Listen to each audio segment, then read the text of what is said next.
morning, sunshine. Good morning. How are you? Fine. Don't forget, I'm picking you up early from school for your appointment with that new doctor. I know. I should get to the bus. Okay, Sophia. Have you felt sad lately? Occasionally. Have you had any thoughts of hurting yourself? I always have one image in my mind. What do you mean? Oh, I know how I'd do it, is all. And how was that? I'd go to a bridge. It would be during sunset.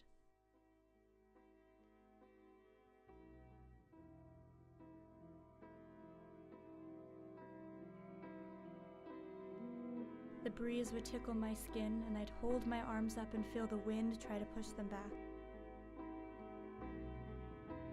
And I would look out at the horizon and say goodbye.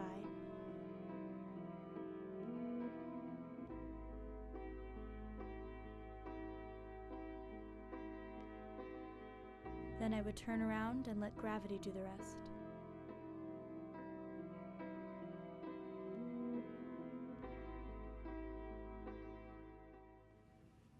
The best part would be feeling my body hit the water, shattering every single bone.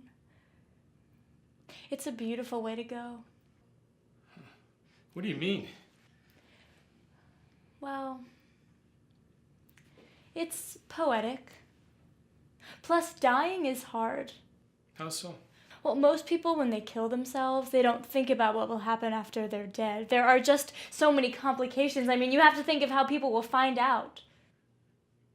Would you write a note? Would I? I've written 22. I see. When was your last attempt? A couple weeks ago. And what happened? I don't know. I mean, family stuff. But it's not always because of that. Now, your family causes you pain? Yours doesn't. I just feel like they don't care. I'm sure they care about you. But if you said other things make you sad as well, what are those? I can't pinpoint just one thing. It's a combination of so many different things, but at the same time, it's nothing. And what stopped you from hurting yourself at the time? It just wasn't right. If I'm gonna do it, it needs to be the bridge. Okay. Okay, Sophia. Unfortunately, we're out of time today. That's all we have. But I really want to thank you for sharing. If you could wait out in the hallway and send your mother in, that'd be great. Thank you.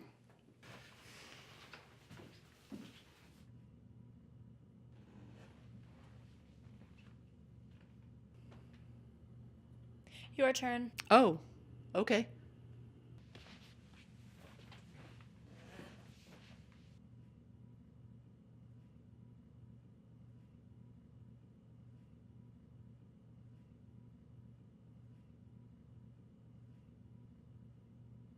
She needs help.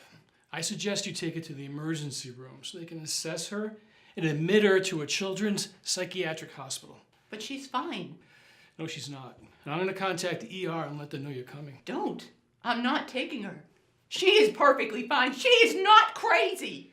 I never said that she was crazy, and I don't want to have to do this. But if you don't take her, I'm going to have to call Child Protective Services because she is in danger. Let's go. Thank goodness. Not even October yet, and I already have 2 essays to write for my AP English class. Junior. We're not going home.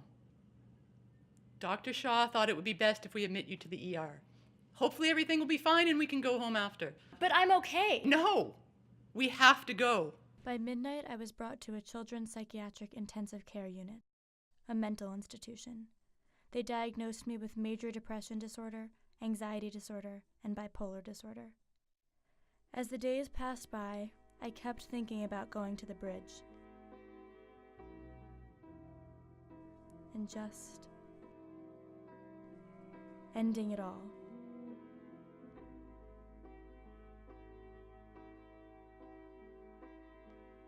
But something stopped me every time.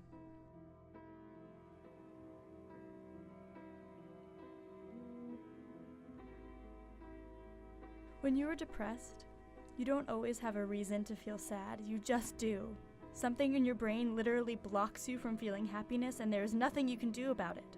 And you cry for no reason, and you can't stop it, and you want to reach out for help and beg someone to make you feel better, but nothing makes it better. You can't block out the dark thoughts, and you can't control your emotions. That is why self-harm feels so good, because it's the one thing in your life that you feel like you have control over, and it makes you feel something other than sad.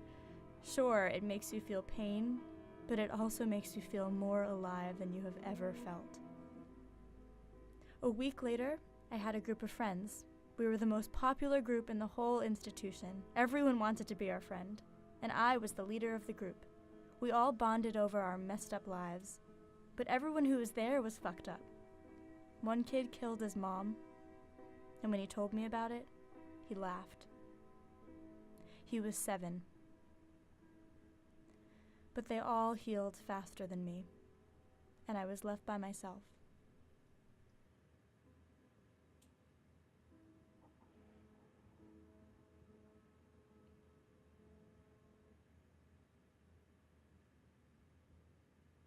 Sophia, your parents are here.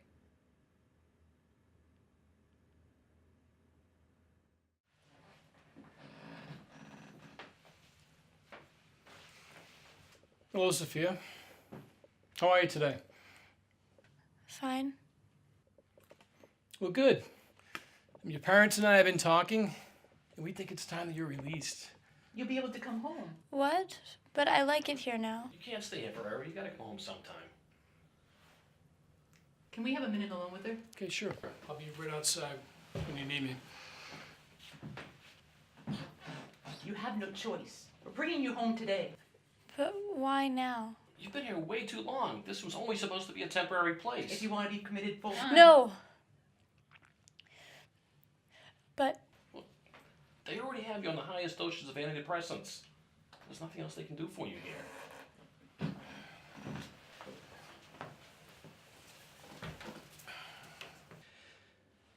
Okay, shall we begin the paperwork?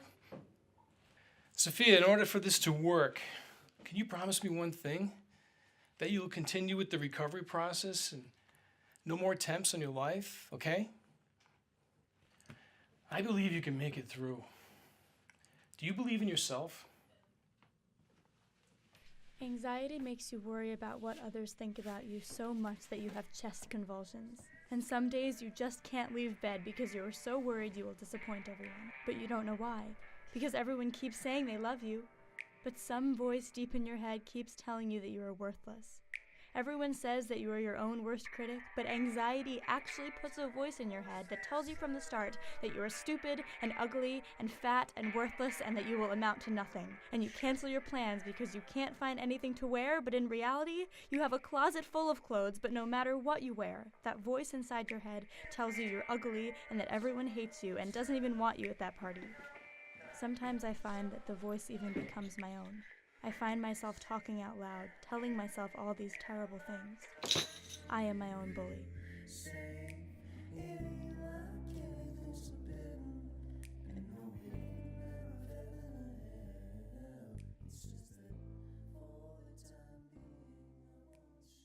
I got called up on stage and had to give a speech, but I totally forgot to write one, so I was literally speechless. Wow. Yeah, it was a crazy dream. But hey, I won an Oscar. Don't forget to mention me in your Oscar speech. I won't. So, how are things going at school? All right. Are you all caught up on your work? Not really, but my teachers are being really nice about it. How are things at home? Fine. You know, Sophia, this won't work unless you talk to me. Yeah, I know. I hate talking about all that stuff. It'll get easier with time. I had another dream the other night. I was on the bridge again.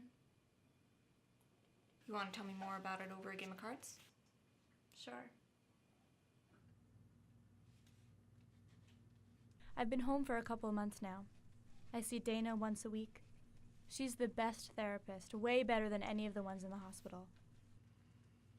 When you are bipolar, 1 minute you are on top of the world, you feel so happy. The next, you drop. You feel so low that you can't do anything. You just want to cancel all your plans, lay in bed, and cry. And there's no reason to be upset because you just aced your midterm. But that little voice in your head, anxiety, it tells you that you might have gotten away with a good grade this time, but next time you are going to fail because you are worthless. I'm worried about her. Oh, she's fine. But what if they didn't give her the right care in the hospital? Are you telling me I spent $5,000 for nothing? What? No! I just wish there was something we could do. They were really harsh at that facility. If I had time, I would have done research, looked for better services, but it all happened so fast. I just wish you found a cheaper service. Are you not concerned about our daughter? No, I am. But she's just costing us so much money. I can't afford to pay other bills because of her hospital stay. Oh, it wasn't a stay, Gary. She's sick. She was in the hospital, and there's no way around it. You have to support her. I am! No, you're not. When's the last time you talked to her? Asked her how she was doing. Will you just shut up? I'm just so sick and tired of you telling me what a bad parent I am. wasn't saying... I'm done. I struggle with depression, anxiety, and bipolar disorder every day. And it hurts. I am sad because of a mental illness, and for some reason the world invalidates this. They think there should be a concrete reason. They don't understand that there isn't always one. If I had a reason, I think it would be easier. But because there isn't one, I am stuck with this forever. My brain just doesn't allow me to feel happiness the correct way. And the only thing the doctors say I can do is take so much medication that yes, I don't feel those emotions anymore. Yes, I don't feel sad anymore, but I feel the worst possible thing in the world. Nothing. I have no emotions when I'm on that Prozac, that Klonopin, that Xanax. I just feel empty. But I have to prove everyone wrong. Every night I have the same dream, but it's somehow different every time.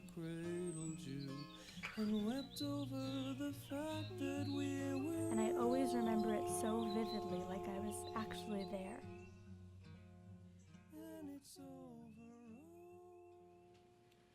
When my mom picked me up from school yesterday, she told me she kicked my dad out. Are you okay? Yeah, I saw it coming. He didn't treat her right. Either of us, actually. It was about time. Do you have any bad feelings? None. I'm actually okay. It's not like I saw him much anyway. He would leave for work early in the morning, then would go out with friends after and would come home late. And they haven't even slept in the same bed together since I was in the hospital. I'm over it. I'm really excited for this summer. I get to work on my college applications. I'm trying to get them all done before school starts again. That's awesome. Can I ask you a question? Why do you always suggest we play cards? I'm not against it or anything, just curious. Well, if you really want to know, it's an old therapist trick. If a child doesn't want to open up or is uncomfortable, you play a game with them. I like cards because it's fun and it's easy to talk during. Are you saying I'm a child? No, but it did work, didn't it? You told me about your parents. Yeah. And I won.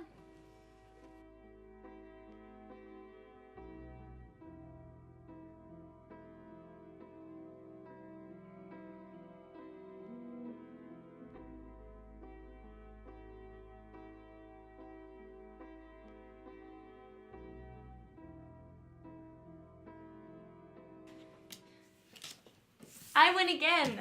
Nice job, Sophia. What's wrong? I don't like my name. Why's that? I guess it just reminds me of everything that's happened the past year and a half. Change it then. What? You're going off to college soon. It's a fresh start. Rebrand yourself. I have always liked the name Sunny. I was named after my great aunt Sandra, and that was her nickname. So, when you go to college, just ask people to call you that. But what if they ask why? I can't tell them it's because my name reminds me of being in a hospital. You don't owe them anything. Tell them what you want. Tell them it's because of your aunt. I like that idea. I have orientation coming up. Maybe I could try it out then.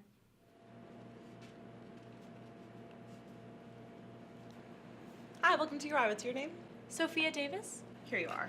But, can you call me Sunny? It's my nickname.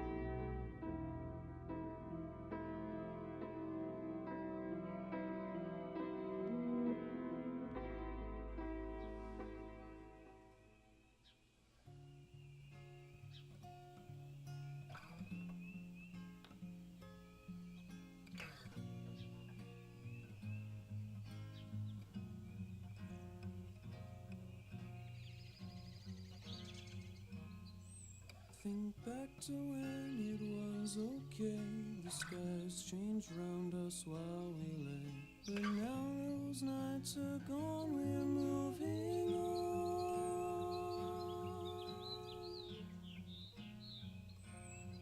We dealt with grief like children do. You nuzzled me, I cradled you, and wept over the fact that we